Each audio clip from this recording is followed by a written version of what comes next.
So, Kevin, to kick this one to you, give me your top 3 players in the NBA right now. Disclaimer, this is opinionated. I'm allowed to believe what I want to believe, and so is Kyle. So before people try to chop us up and tell us that we're stupid and we don't know nothing, again, I'm allowed to feel how I want. So, in order, from 1 to 3, my top 3 players currently in the NBA, in my opinion, are Giannis Antetokounmpo, Kevin Durant, and Nikola Jokic. I personally think Giannis has taken the reins because obviously LeBron James is older. He's been injured. Kevin Durant has had a couple of injuries, but still hasn't missed a step. But in terms of, readiness and availability, what he's been able to do the last couple of years for the Milwaukee Bucks, the consistent level that he's been playing at, scoring, rebounding, passing, improving his game and his craft, getting better at the jump shot and at the free throw line, which is critical. I really think that because of his youth and a lot of the things that the Bucks have been able to do building around him, the success that the Bucks have had, obviously winning a championship the season before and doing what they needed to do to retain a lot of this roster, I think that the culture they've built in Milwaukee, as well as the skill that Giannis has developed while he has been in the league, as everybody knows, you've seen the pictures, him being a stick to now being an absolute monster. We have seen the growth and the development of the next face of the NBA, which is Giannis Antetokounmpo. Kevin Durant, in my opinion, walking bucket. 6'11", can shoot anywhere, can finish at the rim with both hands, can be aggressive, can finish at the free throw line as well. The only reason he's not number one is because, once again, he's not available all the time because he has had some frequent injuries, knee, Achilles when he was in Golden State, and a couple of other knick-knack issues that he's had alongside while he's been in Brooklyn. And again, we will see where he ends up when the trade goes through or wherever they decide to send him off. But we've seen Kevin Durant go off and carry this Brooklyn team by himself when Kyrie wasn't available, when James Harden was hurt, with the inability for the coaching staff to kind of get things together. And of course, we all know that the debilitated bench that Brooklyn had at certain points because of COVID as well as other injuries, Kevin was basically going out there and scoring 30 a night. It still shows, even in his 30s, even despite the injuries, he is still an absolute bucket. Kevin Durant, to me, as he gets older, will potentially decline on this list, but I just personally think that Kevin Durant is just that guy still. And number 3, Nikola Jokic, back-to-back MVPs, best big in basketball. Don't care what your opinion is personally, because again, this is mine. You don't win an MVP back-to-back years because you suck, or because you're lucky, or because your team is bailing you out. We've talked about this a multitude of times. Without Jamal Murray and Michael Porter Jr., this is a lottery team basketball roster over the last couple of seasons. Jokic has found a way to bring them to the playoffs both times. Jokic has found a way to average and break historical records back-to-back seasons. Between averaging basically 27 a game, what were we talking, 11, 12 rebounds a game, 8 assists, multiple blocks, multiple steals, shooting efficiently from the three-point line, from the free throw line, from the three-point line, as well as efficiency from the field. There's a reason why you won the MVP back-to-back. I know a lot of people are going to say that Joel Embiid won the scoring title. He's better, offensively. He's better at being the primary scorer on his team. It doesn't matter.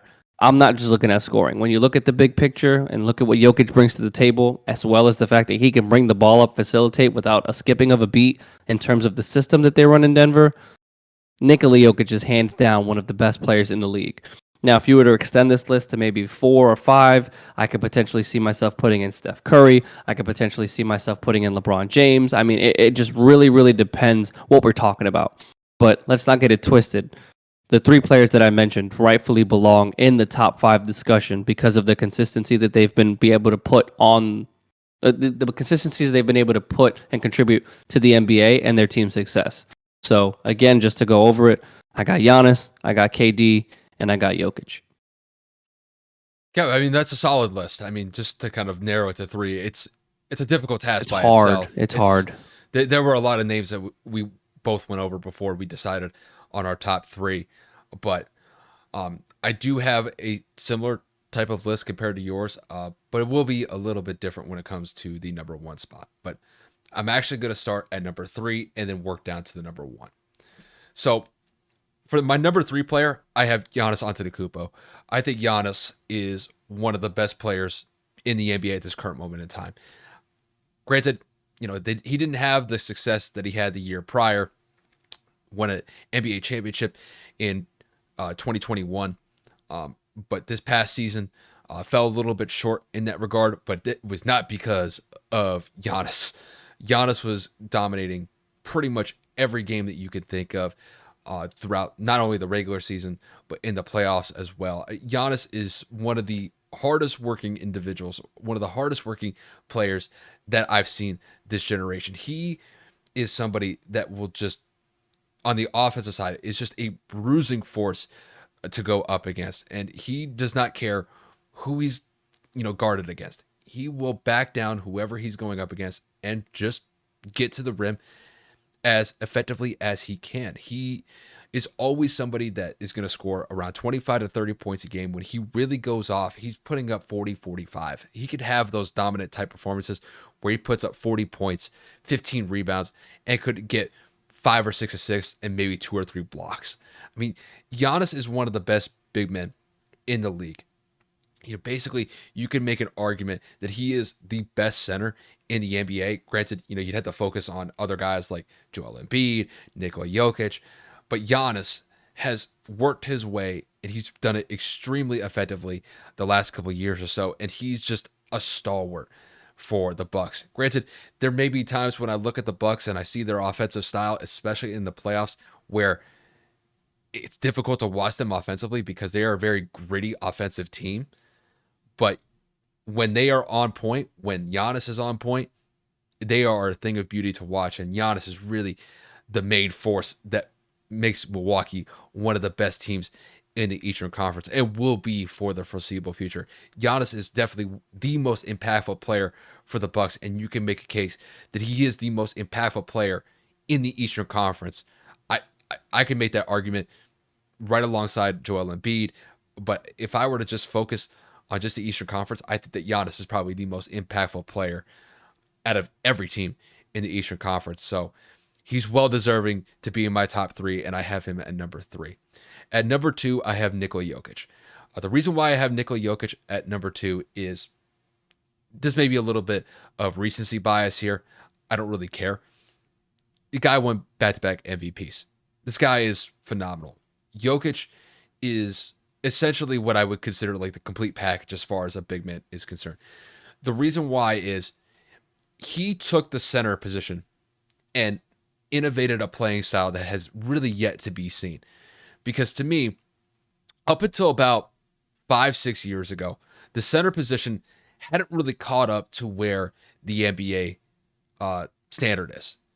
And Jokic, to me, is that person that elevated the position to where you had to be able to effectively shoot behind the three-point line. You have to be able to shoot effectively from the free throw line. You have to be able to get to the rim at will. And that's just on the offensive side. And not only that, he even took it a step further in his ability to facilitate, to be able to get 7, 8, 9, even 10 assists per game as a center.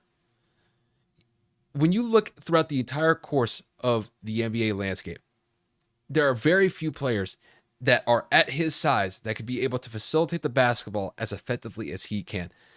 And he does it at an extremely precise level. And like Kevin had stated, if Jokic is not on this team, just for his offensive capabilities, this team is probably a lottery team. And then when you focus on the defensive side, he's grabbing 10, 11, 12, 13, 14 rebounds a game. He is consistently working on both ends of the court. But to me, what separates Jokic from Giannis, I did mention Giannis just a minute or two ago as being arguably the best center in the league. I make Jokic as the best center in the league simply because he's able to score at will, he's able to facilitate at will, and he's able to play solid defense on top of that by just eating rebounds and getting the team in transition to set up a possible bucket. Jokic is a phenomenal player. And to me, he is really the single individual that has revolutionized the center position to a point where it is now basically I'd basically say it's like a prerequisite to be able to shoot effectively behind the three-point line, to be able to knock down consistently from the free throw line, and then to be able to score at will. And then his facilitating aspect to his game. It's just a thing of beauty. So overall, I mean, Jokic is a phenomenal player. He's well deserving to win multiple MVPs back to back, to be specific, and that's why I have him at number 2. And then my number 1 player in the NBA at this current moment in time right now is Steph Curry. The reason why I have Steph over everybody else, it's not because that he just won an NBA Finals championship. That would be his 4th. It's not because he won his first Finals MVP in his career. It is the impact that he has with his teammates. When I look at the Golden State Warriors from this past year, you could look at a couple players in particular where you could see the leaps and bounds that they've made in their respective individual careers. And I think it's due into part the effect that Steph has for that roster that Golden State has.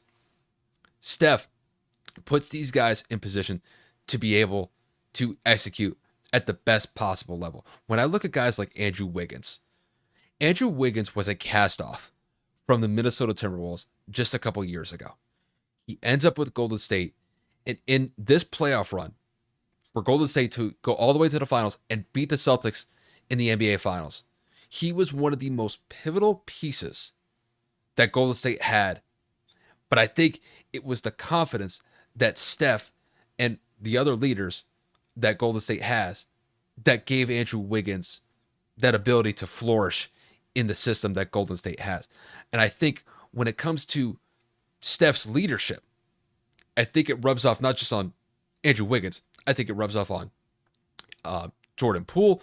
I think it rubs off on Gary Payton II. Even though the Gary Payton II left, he went to Portland this offseason.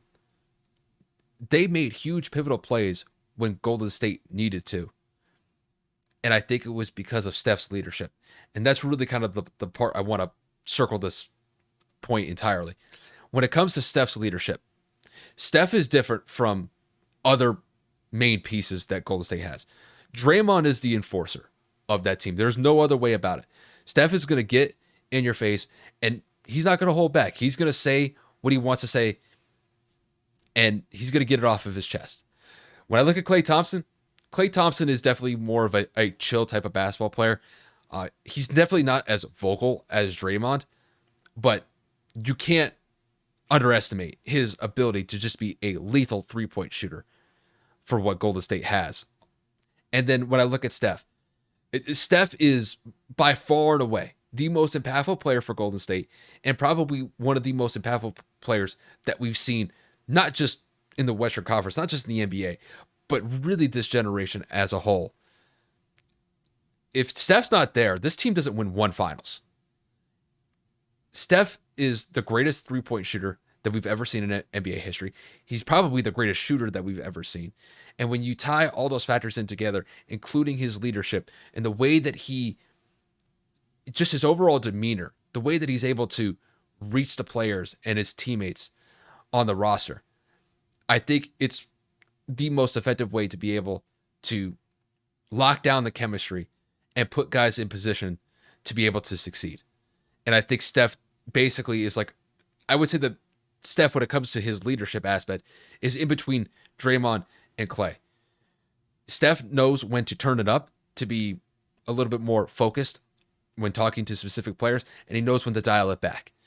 And I think when you see the impact that he had on guys like Andrew Wiggins, Jordan Poole, Gary Payton II, just three to kind of name off the top of my head, I think the impact of Steph's leadership showed in those three particular individuals. And that was why I think that Golden State was able to not only get to the finals, but to win it. And that was despite the fact that ESPN gave the Boston Celtics an 86% chance of winning that finals over the Golden State Warriors. ESPN slighted Steph, and Steph took full advantage of it and showed the rest of the world, like, we're back. Like, we're back for a reason, and he's the main guy that's leading it. And overall, I think Steph, no matter what happens with Golden State's roster, granted there's going to be turnover on that roster from here on out, but if Steph's there, that team is in a position to win at any time. And it wouldn't surprise me if that team competes for another finals next year, and it's because of Steph. I don't think Jokic has that same impact. You can make a case that maybe Giannis does, but I think Steph is the difference maker out of all of those players. And I think that's why I have Steph Curry as my number one player in the NBA right now.